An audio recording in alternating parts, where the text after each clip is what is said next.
اللہ اس دن نبی کو شرمندگی میں مبتلا نہ کرنا۔ اے اللہ کہیں ایسا نہ ہو کہ نبی ہمیں دیکھ کر پہچاننے سے انکار کر دے۔ اے اللہ ایسا نہ ہو کہ ہم صرف زبانی دعویٰ کرنے والے ہوں۔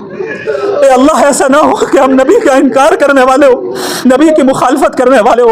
اے اللہ فلسطین کے مسلمانوں پر کیسا ظلم ہو رہا ہے۔ اے اللہ ہم ایسے زمانے میں ہیں کہ ہم کچھ کر بھی نہیں پا رہے ہیں، چاہ کے بھی نہیں کر پا رہے ہیں۔ اے اللہ ہم کیا کریں، ہم کیسے منہ دکھائیں ہمیں نہیں معلوم۔ اے اللہ ہمارے پاس کوئی اختیارات نہیں ہے۔ اے اللہ ہم بولنے اور دعا کرنے کے علاوہ کچھ کر نہیں پا رہے ہیں۔ اے اللہ ہم اپنے بچوں کو تڑپتے ہوئے بلکتے ہوئے ویڈیوز میں دیکھ رہے ہیں۔ اے اللہ اپنی عورتوں کو ہم دیکھ رہے ہیں کہ کیسے ان کی عزتیں لوٹی جا رہی ہیں۔ اے اللہ ہمارے نوجوانوں کو کس طرح شہید کیا جا رہا ہے۔ اے اللہ تیرے علاوہ اس وقت ان کی حفاظت کرنے والا کوئی نہیں۔ اے اللہ ہم تمام اسلامی حکام کی شکایت آپ سے کرتے ہیں۔ اے اللہ ہر اس حاکم کی پکڑ فرما، ہر اس حاکم کی پکڑ فرما جو اس امت کو اس طرح قتل عام میں مبتلا کرتے ہوئے دیکھ رہا ہے لیکن وہ آگے نہیں بڑھ رہا۔ اے اللہ پھر سے صلاح الدین ایوبی کو پیدا فرما۔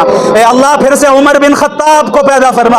اے اللہ پھر سے خالد بن الولید کو پیدا فرما۔ اے اللہ وہ ابو بکر والی حمیت اور غیرت ہمارے اندر پیدا فرما جب ابو بکر نے فرمایا تھا اَيُنْقَصُ الدِّينُ وَأَنَا حَيٌّ کہ میرے جیتے جی دین میں کمی پیدا ہوگی۔ اے اللہ آج آپ کے دین میں کمی پیدا ہوئی اور ہم بیٹھے ہیں، ہم ہاتھ پہ ہاتھ رکھے بیٹھے ہیں، ہم دین کی مخالفت کر رہے ہیں، آپ کے احکامات کی مخالفت کر رہے ہیں اور بڑے فخر سے اپنے نبی کی طرف نسبت کر رہے ہیں۔ اے اللہ ہم جانتے ہیں یہ نفاق کی علامتیں ہیں، ہم جانتے ہیں کہ یہ منافقانہ صفات ہیں۔ اے اللہ ہم کمزور ہیں، تو اپنے فضل سے ہمیں قوت بخش۔ اے اللہ اپنے فضل سے ہمیں قوت بخش۔ اے اللہ ہمیں گمراہی سے بچا لے۔ اے اللہ مسجد اقصی کو آزاد فرما۔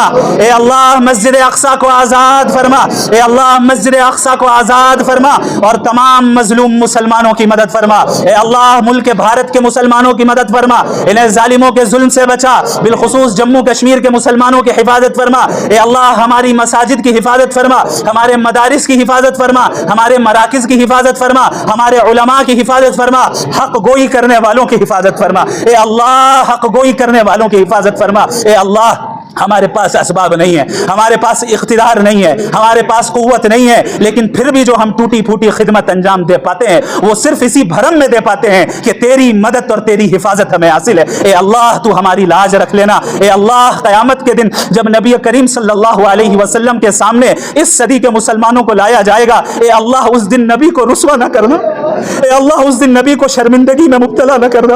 اے اللہ کہیں ایسا نہ ہو کہ نبی ہمیں دیکھ کر پہچاننے سے انکار کر دے۔ اے اللہ ایسا نہ ہو کہ ہم صرف زبانی دعویٰ کرنے والے ہوں۔ اے اللہ ایسا نہ ہو کہ ہم نبی کا انکار کرنے والے ہو، نبی کی مخالفت کرنے والے ہو۔ اے اللہ ہم مجرم آج آپ کے دربار میں اپنے جرم کا اعتراف کرتے ہیں۔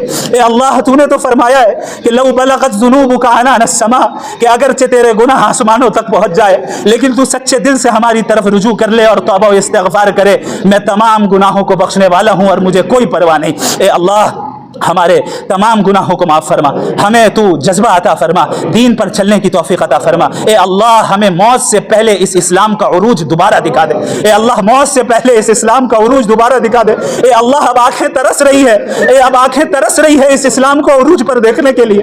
علماء اسلام کی تو حفاظت فرما جو اس دین کی خدمات کو انجام دے رہے ہیں اور اس دین کی ترقی اور عروج پر اس دین کو لے جانے کی کوششیں کر رہے ہیں۔ اے اللہ ہمارے بچوں کی نسلوں کی حفاظت فرما، ہمارے بچوں کو ایمان سے محروم نہ کر، ہمارے بچوں اور ہماری نسلوں میں ایمان اور ہدایت عام فرما دے، ہم سب کو ہدایت اور ایمان کو پھیلانے کا ذریعہ اور سبب بنا دے۔ اے اللہ ہم قیامت کے دن کی ہولناکیوں سے پناہ چاہتے ہیں۔ اے اللہ قبر کے عذاب سے پناہ چاہتے ہیں۔ اے اللہ زندگی اور موت کے فتنوں سے پناہ چاہتے ہیں۔ اے اللہ ہم دجالی فتنوں سے پناہ چاہتے ہیں۔ اے اللہ ہمیں حق بنا کر دکھا اور اس کی اتباع کرنے کی توفیق عطا فرما، اور باطل بنا کر دکھا اور اس سے اجتناب کرنے کی توفیق عطا فرما۔ اے اللہ ہم سے ہدایت نہ سلب کر لینا، ہمارے اعمال کے نتیجے میں ہماری پکڑ نہ فرما دینا، بلکہ تو ہماری مغفرت فرما اور ہمیں جہنم کی آگ سے نجات عطا فرما۔